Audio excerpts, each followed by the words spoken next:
नमस्कार विद्यार्थियों, आपके अपने YouTube चैनल आरपी कटारिया पर एक बार फिर से आपका हार्दिक अभिनंदन एवं स्वागत। इस वीडियो में आज हम बात करने वाले हैं प्रश्नावली 5.2 के अंतिम पड़ाव की। अंतिम पड़ाव का मतलब है कि लास्ट के 4 क्वेश्चन से बच गए हैं, उनके बारे में हम यहाँ बात करेंगे। आप लोग इस वीडियो को बिना स्किप किए स्टार्ट से एंड तक ज़रूर देखिएगा, यदि आपको अंतिम 4 प्रश्नों को अच्छे से समझना है तो। और यहाँ अभी तक जिन व्यूअर्स ने हमारे चैनल को सब्सक्राइब नहीं किया वो सब्सक्राइब कर देवें। बेल आइकन वाली घंटी का जो बटन है वो ज़रूर दबा दें, ताकि आने वाली वीडियोज़ का नोटिफिकेशन है वो आप लोगों तक पहुंच पाए। वीडियो के लिए लाइक कमेंट शेयर ज़रूर कीजिएगा।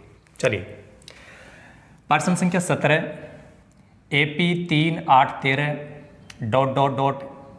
एंड में लिखा हुआ है, अंत में लिखा हुआ 253 में अंतिम पद, ध्यान देना, से 20वां पद ज्ञात कीजिए। एक बात तो मैं आपको ये बता दूं कि जैसे 5वां पद, 20वां पद, 8वां कोई भी पद आपसे पूछा जाए कि 10वां पद ज्ञात कीजिए, 5वां पद ज्ञात कीजिए, 3वां पद ज्ञात कीजिए या चौथा पद ज्ञात कीजिए, है ना, वह पद लिख करके ये कहे ज्ञात कीजिए, तो दिमाग में सेट कर लो इन दोनों सूत्र में से किसी एक सूत्र का काम होगा। लेकिन अपना काम कौन करेगा, अपनी मर्जी से नहीं चलेगा कि दोनों में से कोई भी लिख दें। यहाँ पर एक शब्द आ रहा है अंतिम पद से, और अंतिम पद से आता है तो ऐसा हमने पहले भी आपको बताया था। यहाँ इमरजेंसी आ गई, इमरजेंसी क्या आ गई भाई, इमरजेंसी। ये जब नाम आ जाए ना कि अंतिम पद से या अंत से 20वां पद, 5वां पद, 8वां पद ज्ञात कीजिए, ऐसा एक एग्जाम्पल भी आया था, तब हमेशा ये फॉर्मूला लगेगा। कई विद्यार्थी सोच रहे हैं कि सर आपने पहले ये कैसे बताया, प्रश्न के बारे में तो बताया ही नहीं। अरे पहले हथियार तैयार करो, हथियार कि कौन सा हथियार ऐसा है जो धारदार है, तेज है, जिससे हर किसी का मुकाबला किया जा सके। तो इसमें ये जो हथियार है वो कामयाब होगा, ये नहीं होगा। ये तब होता है जब ये वर्ड नहीं आए, जब ये आए तो ये होगा, नहीं आए तो ये होगा। अब देखो सूत्र में पहले देख लो तुम्हें क्या क्या चाहिए, इधर देख लो, यहीं से पता चल जाएगा। एक तो एल चाहिए, एल का मतलब होता है लास्ट टर्म्स, लास्ट का मतलब अंतिम पद। बता दो भाई यहाँ पर अंतिम पद कौन सा है, ये रहा ना, ये एल है, तो अपन वही लिखेंगे जिसकी अपने को जरूरत है, 253। इसके बाद देखो एन चाहिए, एन वो होता है कि जो पद हमसे पूछा जा रहा है। देखो वा पद के पहले जो भी संख्या आएगी, वा पद, इसके पहले जो भी आएगा वो हमेशा n होगा। तो ये लो n का मान हो गया 20। अब d, तो d, ये d चाहिए, और d का तो फॉर्मूला है a2 - a1। a2 का मान 8 है, a1 का मान 3 है, तो ये 5 आ गया। कई विद्यार्थी सोच रहे हैं कि सर इस एपी का प्रथम पद तो आपने लिखा ही नहीं है। अरे मेरे बड़े बड़े बच्चों, यहाँ इस सूत्र में देखो, क्या इसके इधर कहीं पे ए लिखा हुआ है क्या? नहीं लिखा हुआ ना, तो ए की ज़रूरत ही नहीं है। ए की ज़रूरत ही नहीं है तो तुम ए को क्यों लिखते हो यार? ए के लिखने की ज़रूरत नहीं है तो मत लिखो। चलो आगे, सूत्र कौन सा लगाऊं भाई? ये सूत्र लगेगा। क्यों लगेगा? इमरजेंसी। कौन सी इमरजेंसी? ये ऐसी इमरजेंसी आती है तो ये फॉर्मूला लगेगा। चलो ए एन बराबर लिखूंगा L - n-1 × d। हमें 20वां पद ज्ञात करना है, थोड़ा सा यहाँ लिख दूँ, 20वें पद का मतलब a 20, a ये ज्ञात करना है।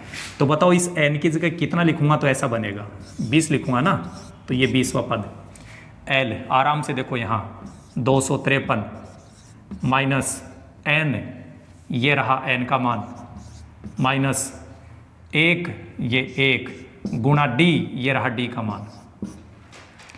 253 माइनस, इसको सरल करेंगे 19 को 5 से गुणा कर दो, 95, और घटा लो, 13 में से 5 घटाएंगे 8, 14 में से 9 घटाएंगे 5, और यहाँ 1, तो ये हो गया 158। अंत में लिखना चाहो तो लिख सकते हो, आता है अंतिम पद से। अरे भाई ये बहुत ही पावरफुल वर्ड है, अंतिम पद।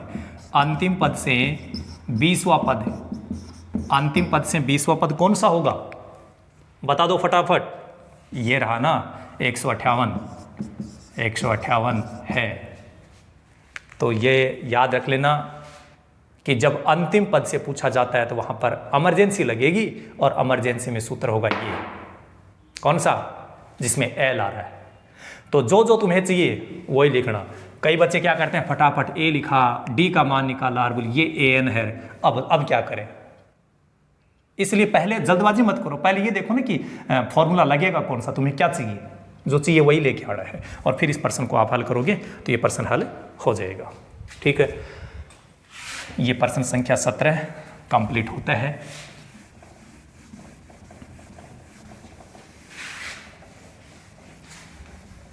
प्रश्न संख्या 18 देखिए।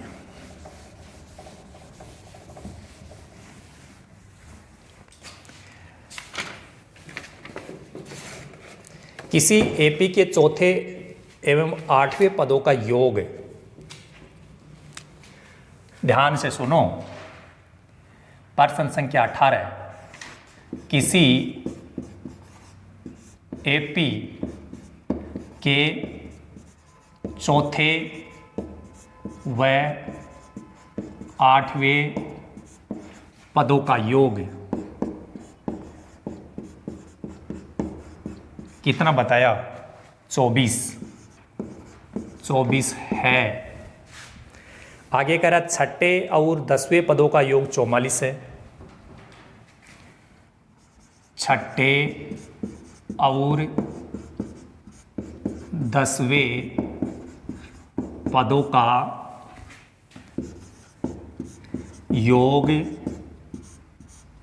छठे और 10वें पदों का योग 44 है। इस एपी के प्रथम 3 पद ज्ञात कीजिए। इस एपी के प्रथम 3 पद ज्ञात कीजिए। हाँ चलो समझते हैं प्रश्न में क्या क्या है। किसी एपी के चौथे व 8वें पदों का योग। पहले तो समझो ये कि चौथे पद का मतलब क्या होता है रे, A4। 8वें पद का मतलब क्या होता है, A8। फिर कह रहा है उनका योग का मतलब जोड़ना है। प्रश्न में ये बोला है चौथा पद का मतलब A4 और 8वें पद का मतलब A8। इनका जो योग है ना वो आपको प्रश्न में क्या दिया गया है, 24। इसी प्रकार छठे पद का मतलब होता है A6, 10वें पद का मतलब क्या है, A10, और इन दोनों का योग दिया गया है 44। तो जो दिया गया है अब इसको हल करते हैं। इनको हम क्या क्या लिख सकते हैं, देखो प्रश्न में जो बातें उसने बोली थी, चौथा पद 8वां पद, ये चौथा पद ये 8वां पद, कह रहा है योग तो हमने जोड़ दिया, वो बोल देता अंतर तो हम घटा देते। अब योग बोला है तो जोड़ना पड़ेगा। कितना बताया, 24 बताया। ऐसे ही आगे देखो छठे और 10वें, छठे पद का मतलब A6, 10वें पद का मतलब A10, इनका योग भी 44 है। A4 को हम क्या लिख सकते हैं, ध्यान से देखना, A+, यहाँ 4 है तो 3 लिखना है, 3D, फिर ये प्लस। जब भी प्लस हो तो ब्रैकेट लगाने की ज़रूरत नहीं है, इसको लिख दो। A8 को हम लिख सकते हैं A+7D, क्योंकि यहाँ 8 है तो D के साथ एक कम लिखनी है संख्या, बराबर 24। और सरल करो, यहाँ A के साथ जुड़ेगा तो ये बनेगा 2A प्लस 3D के साथ में 7D जुड़ेगा तो ये बनेगा 10D बराबर 24। और इसमें देखिए यहाँ 2, 10 और 24 यहाँ संख्या आ रही है। ऐसी कौन सी संख्या जिसका भाग इन सब में जा सकता है, वो 2 है। 2 का भाग यहाँ पर भी जाएगा, यहाँ पर भी जाएगा, यहाँ पर भी जाएगा, लगा दो। 2 का भाग जब यहाँ लगाओगे तो क्या बनेगा, A बनेगा A प्लस 2 का भाग इसमें लगाओगे तो 5D, 2 का भाग इसमें लगाओगे तो 12। ये हो गया आपका समीकरण नंबर 1। जैसे हमने इसको हल किया, किसको, इसको, ठीक ऐसे ही इसको नीचे वाले को हल करेंगे तो कैसे हल होगा, देखो A6 को हम लिख सकते हैं A+5D यहाँ 6 था, हमने यहाँ 5 लिखा। a प्लस 10, 10 है तो यहाँ लिखो 9d, एक कम लिखना है, बराबर 44। a के साथ a जुड़ेगा तो ये हो गया 2a, 5d में 9d जुड़ेगा तो ये हो गया 14d, बराबर 44। यहाँ पर भी आप देख रहे हैं ऐसी कौन सी संख्या है जिसका भाग यहाँ सभी में जा सकता है? किसका जाएगा भाई? 2 का। तो 2 का भाग जब यहाँ लगाएंगे तो a, 2 का भाग यहाँ जाएगा तो 7d, और 2 का भाग इसमें जाएगा तो 22। समीकरण नंबर 2 बना दो। अरे ऐसे समीकरण जो आपको दिख रहे हैं 1 और 2, ऐसी शकल और सूरत वाले समीकरण हमने पहली बार नहीं देखे, हमने कई बार देख लिए। आपको ध्यान होगा, दोनों समीकरणों को आराम से देखिए, प्यार से देखिएगा। समीकरण नंबर 1 में और समीकरण नंबर 2 में, यहाँ देखो a आ रहा है, d आ रहा है, यहाँ a आ रहा है और d आ रहा है। तो समीकरण नंबर 2 में हमारे पास में कौन सी 2 अज्ञात राशियाँ हैं? a और d। और इनका मान निकालने के लिए समीकरण नंबर 1 और 2 को हम घटाते हैं। तो देखो समीकरण नंबर, इधर लिख देता हूँ, समीकरण नंबर 2 और उसमें से समीकरण नंबर 1 को घटा देते हैं। समीकरण नंबर 2 कौन है? समीकरण नंबर 2 ये रहा, a प्लस 7d बराबर 22। समीकरण नंबर 1 कौन है? a प्लस 5d बराबर 12। आपको सबको पता है कि जब भी घटाएंगे तो चिन्ह बदलेगा, ये प्लस तो माइनस लगे, ये भी प्लस तो माइनस हो गए, ये भी प्लस तो माइनस, a से a तो कट जाएगा। 7d में से 5d घटाएंगे, ठीक है, 7d में से 5d घटाएंगे तो क्या बचेगा? 2d बचेगा। 7d में से 5d घटाएंगे, 7d में से 5d घटाएंगे, अरे क्या बचेगा? 2d बचेगा। 22 में से 12 घटाएंगे तो 10 बचेगा, और d का मान निकालेंगे 10/2, और ये हो गया 5। d का मान जो आ रहा है, केवल d से काम नहीं चलेगा, अभी हमारे पास में a भी नहीं है, तो d का मान समीकरण नंबर 1 में रख दो। बोल सर हम तो 1 में नहीं रखेंगे, हमारी तो कोई दुश्मनी है। अरे भाई 1 में रखना कोई ज़रूरी नहीं है, आप 2 में रखोगे तो भी वही काम होगा, ठीक है, जैसी आपकी मर्जी है। d का मान समीकरण नंबर 1 में रखने पर यहाँ से स्टार्ट करो, a प्लस 5 गुणा d का मान भी 5 आ रहा है, बराबर 12। इसके बाद a प्लस 25 बराबर 12, इस 25 का उधर पक्षांतरण कर दो, 12 माइनस 25 कितना आ जाएगा? माइनस का 13। तो ये हो गया आपका a का मान। a आ गया और d आ गया। a और d आने के बाद इसने पूछा क्या है? AP के प्रथम 3 पद, AP के प्रथम 3 पद। तो AP के प्रथम 3 पद कौन कौन से होंगे? एक तो पहला पद तो ये हो ही गया -13। एक दूसरा पद, तो पहले पद में जैसे ही d का मान जोड़ दोगे, -13 में 5 जोड़ोगे तो कितना आएगा? -8। फिर इसमें ये 5 और जोड़ दो तो -8 ये रहा, इसमें जब 5 जोड़ेंगे तो 3 आएगा। किसका? -3, ठीक है। तो इस प्रश्न में AP के प्रथम 3 पद हमसे पूछे गए थे, AP के तीनों पद हमने यहाँ पर आपको बता दिए हैं, और जस्ट अब हम प्रश्न संख्या 19 की बात करने वाले हैं। चलिए प्रश्न संख्या 19, प्रश्न संख्या 19 जो है वो कैसे हो उसकी भी बात करेंगे हम। अब आपको घबराने की ज़रूरत नहीं है, ये जो आपकी एक्सरसाइज चल रही है इसके अंतिम 2 प्रश्न और बच गए हैं। धैर्य बनाए रखें, धैर्य बनाए रखना बहुत ज़रूरी है मैथ में। प्रश्न संख्या 19, सुब्बा राव ने 1995 में सुब्बा राव ने सन 1995 में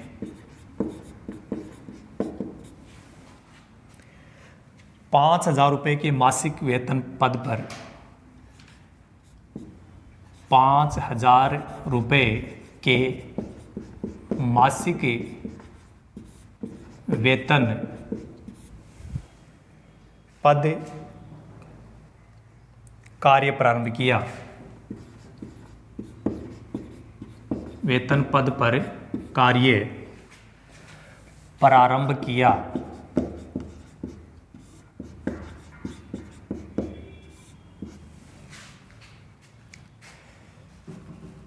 प्रत्येक वर्ष 200 रुपये की वेतन वर्दी प्राप्त की और प्रत्येक वर्ष 200 रुपये की वेतन वर्दी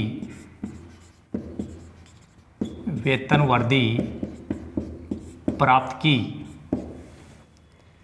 किस वर्ष में उसका वेतन 7,000 रुपये हो जाएगा? किस वर्ष में उसका वेतन 7,000 रुपये हो जाएगा?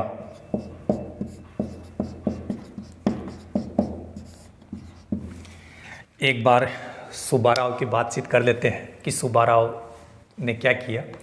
प्रश्न संख्या 19 में क्या है, सुब्बाराव ने सन 1995, अब 1995 से अपने को कोई मतलब नहीं है, ये तो प्रश्न की भाषा है, 5,000 के मासिक वेतन पद पर कार्य प्रारंभ किया। प्रारंभ का मतलब शुरुआत में, ठीक है। पहले उसने 5,000 रुपये के वेतन पर काम किया। आगे देखो, प्रत्येक वर्ष, ये 1995 की बात है, 1995 में उसको कितना वेतन मिलता था? 5,000। अब कह रहे हैं कि प्रत्येक वर्ष 200 रुपये की वेतन वर्दी प्राप्त की। प्रत्येक साल 200 रुपये बढ़ जाते हैं, तो पहले 5,000 थे तो अगले साल 200 रुपये बढ़ जाएंगे तो ये हो जाएंगे 5200। ऐसे ही 200 रुपये और बढ़ेंगे तो ये हो जाएगा 5400, ठीक है ना। ऐसे बढ़ते बढ़ते लास्ट में देखो किस वर्ष में उसका वेतन 7,000 रुपये हो गया। एक साल ऐसा आएगा कि उसका वेतन कितना हो जाएगा? 7,000, लेकिन ये नहीं पता कि कौन से वर्ष में। ध्यान से सुन लो, यही है इस प्रश्न की जड़, और जिसने समझा जड़ को, ये समझ लो वो पेड़ है, वो पनपेगा। यहाँ 1995 में 5,000 के मासिक वेतन पद पर प्रारंभ किया, तो 5,000, प्रत्येक वर्ष 200 रुपये की वेतन वर्दी, तो 200 रुपये जब बढ़ेंगे तो 5200, फिर 200 रुपये बढ़ेंगे तो 5400, और dot dot and so on. एक साल ऐसा आएगा, पता नहीं वो कौन सा वर्ष है, लेकिन उसका वेतन कितना हो जाएगा? 7,000 हो जाएगा। बताओ, ये एपी बन गई ना। इस एपी में आपके पास में क्या क्या है? प्रथम पद, यहाँ से हम डी निकाल सकते हैं, A2 माइनस A1। अरे 5,200 में से 5,000 घटाएंगे तो कितना आएगा? 200 ही आएगा। क्यों आएगा 200? क्योंकि 200 रुपये की वर्दी हो रही थी, तो 200 रुपये का अंतर चल रहा है यहाँ पर। ये अंत में लिखा हुआ है, आप सब जानते हो कि अंत में लिखा हुआ, तो इसको हम AN लिखेंगे। क्या लिखेंगे भाई? AN। यहाँ पर हम लोगों से N का मान पूछा गया है कि ये जैसे पहला पद है, ये दूसरा है, ये तीसरा है, तो ये कौन सा पद है, इसलिए N पूछा गया है। तो जब AN का मान हमारे पास में है तो AN का फॉर्मूला लिखो, A plus N-1 into D. इस फॉर्मूले में जिसका भी मान उसका मान रख दो।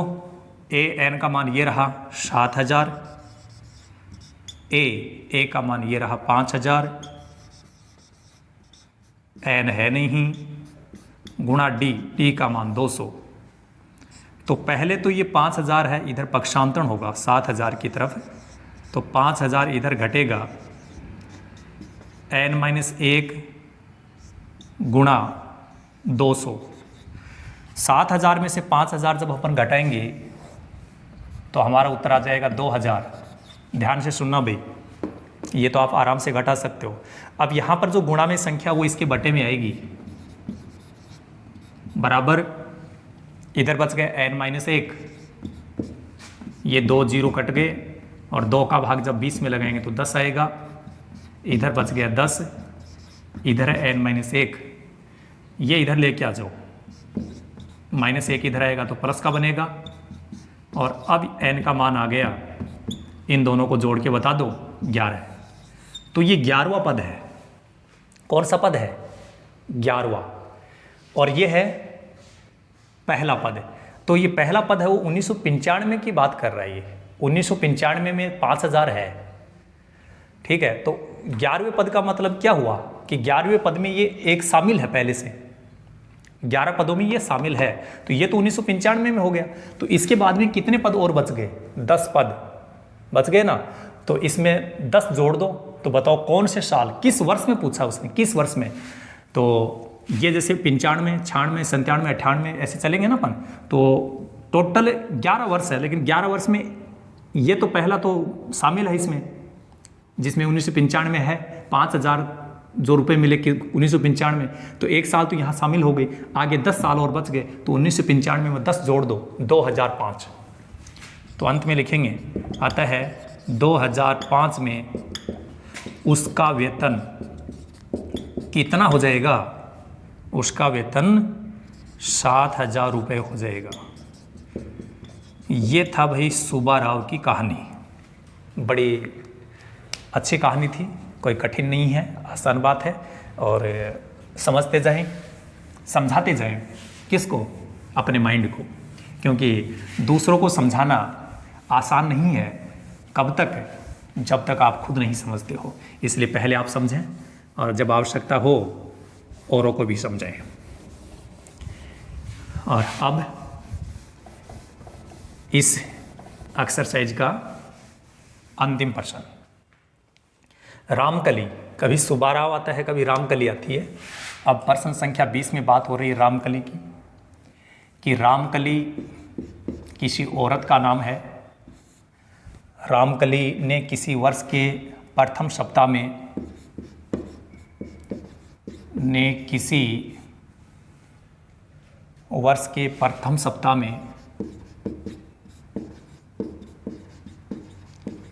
प्रथम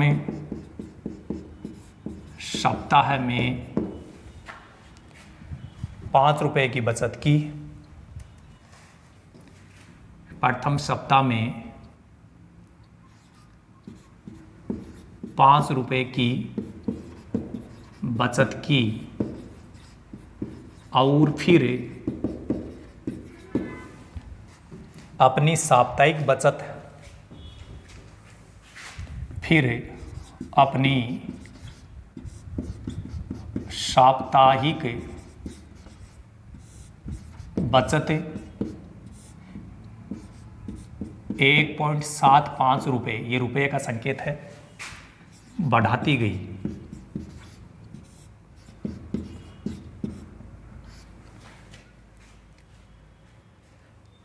यदि 9वें सप्ताह में उसकी साप्ताहिक बचत, यदि 9वें सप्ताह में उसकी साप्ताहिक बचत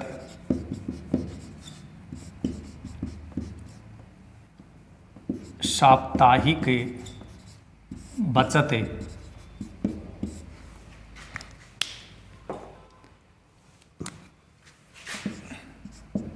20.75 रुपये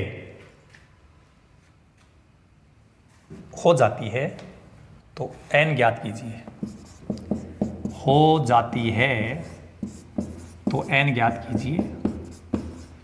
आप को ध्यान आ गया होगा कि n का मान हम लोगों ने कई दफ़ा, कई मर्तबा, कई बार निकाला है। तो n के मान से हम घबराने वाले नहीं हैं। प्रश्न को एक बार थोड़ा अच्छे से समझ लें। रामकली ने किसी वर्ष के प्रथम सप्ताह में 5 रुपये की बचत की। तो सबसे पहली बार उसने कितने की बचत की? 5 रुपये की। तो इसका मतलब ये प्रथम पद की जैसी बात हो गई। ये प्रथम पद हो गया 5। फिर आगे बोल रहे हैं, फिर अपनी साप्ताहिक बचत, जैसे पहले सप्ताह में उसने 5 रुपये बचे, फिर अगले सप्ताह में वो 5 रुपये तो बचा ही रही थी, लेकिन उसने 1.75 रुपये बढ़ा दिए। तो 5 रुपये में जब इतना जोड़ेंगे तो ये हो जाएगा 6.75। फिर 1.75 और बढ़ा देगी अगले सप्ताह में। तो आप देख रहे हैं कि ये अंतर हो गया, और जो अंतर होता है वो सार्व अंतर होता है, और बढ़ाने का मतलब वो अंतर प्लस में आता है। यदि कहीं बोले कि घटाती गई तो वो अंतर माइनस में लिखा जाता है। तो 5 रुपये ये प्रथम पद हो गया, और प्रत्येक सप्ताह में इतना इतना वो बढ़ा रही है। बढ़ाने का मतलब ये अंतर चल रहा आगे, पहले 5 था, फिर ये जोड़ देगी, उसमें इतना बढ़ा देगी, फिर अगले सप्ताह में ये बढ़ा करके और बचत कर रही है। तो प्रत्येक सप्ताह में इतने इतने रुपए बढ़ रहे हैं। बढ़ने का मतलब है कि अंतर हुआ है, अंतर डी होता है। अब बढ़ रहा है तो प्लस, यदि घटता तो माइनस लिखते। फिर बोला एनवें सप्ताह, एनवें सप्ताह का मतलब एनवा पद, एनवें सप्ताह का मतलब एनवा पद, और उसमें कितने रुपए बता रखे हैं 20.75, और ये कह रहा है एन का मान बताओ। तो ये ए एन का फॉर्मूला लिखो, ए एन बराबर हो गया A plus n minus 1 into D. A n का मान हमारे पास में ये रहा 20.75, ए का मान 5 प्लस एन माइनस 1, एन का मान है नहीं, और डी का मान है 1.75। आपको सबको पता है कि जब जब हमने एन का मान निकाला है तब हमेशा हमने यहाँ वाली संख्या का इधर पक्षांतरण किया है। तो 20.75 माइनस 5, इधर एन माइनस 1 गुणा 1.75। एक बार 0.75 को भूल जाओ, 0.75 से पहले कितना 20 है, तो एक बार 20 में से 5 तो घटा दो। अब 20 में से 5 घटाएंगे 15 बचेगा, और 15 के आगे लिए लिख दो, हो जाएगा उत्तर। तो इसका उत्तर हो गया 15.75 बराबर। अब यहाँ जो गुणा में संख्या आ रही है वो संख्या हमेशा इसके बट्टे में आती है, 1.75 है ना। इधर क्या बच गया n माइनस 1। यहाँ पर बड़ी इंटरेस्टिंग बात हम सीखेंगे कि ऊपर और नीचे, यहाँ पर भी देखो 2 अंकों के बाद में पॉइंट आ रहा है, यहाँ पर भी 2 अंकों के बाद में पॉइंट है। यदि अंश और हर में समान अंकों के बाद में पॉइंट है तो वो पॉइंट ऑटोमेटिक हट जाता है। समझ में आ रही बात? यहाँ 2 अंकों के बाद में पॉइंट है, यहाँ पर भी 2 अंकों के बाद में पॉइंट है, तो पॉइंट हट गया, ऐसा अपन मान लेंगे। कोई पिछेत्र को पिछेत्र सीधा मत काट देना, कई विद्यार्थियों के हथियार बड़े तेज होते हैं, काट देते हैं। तो कैसे काटें देखो, इसमें 5 का भाग लगा दो आप, 5 से काट लेते हैं। 5 तिये 15 और 5 5 25, यहाँ 5 तिये 15, फिर 7 में जाएगा एक बार, फिर 5 5 25, ये 315। फिर 5 का भाग लगाएंगे, 5 7 35, इसमें 5 का भाग लगाएंगे तो 5 6 30, 5 तिये 15 और 63 है, यहाँ 7 है। 7 का भाग जब 63 में जाएगा 9 आ जाएगा। तो कुल मिलाकर के इधर बच गया 9, इधर है n माइनस 1, इस माइनस 1 का इधर पक्षांतरण करेंगे तो ये हो जाएगा 9 प्लस 1, ये माइनस 1 इधर आएगा तो किसका हो जाएगा प्लस का। तो n का मान कितना हो गया 9 और 1 10, इसलिए n बराबर 10। और यही आपसे पूछा गया था कि n ज्ञात कीजिए। ये हो गया रामकली वाले प्रश्न का इलाज। और इसी के साथ ये आपकी एक्सरसाइज है वो कंप्लीट होती है, 5.2 की एक्सरसाइज। नेक्स्ट वीडियो में हम 5.3 से रिलेटेड जो एग्जाम्पल्स हैं उनको लेकर के आपके बीच में हाजिर होंगे। इस वीडियो में केवल इतना ही। So thank you so much, all the best, be positive always.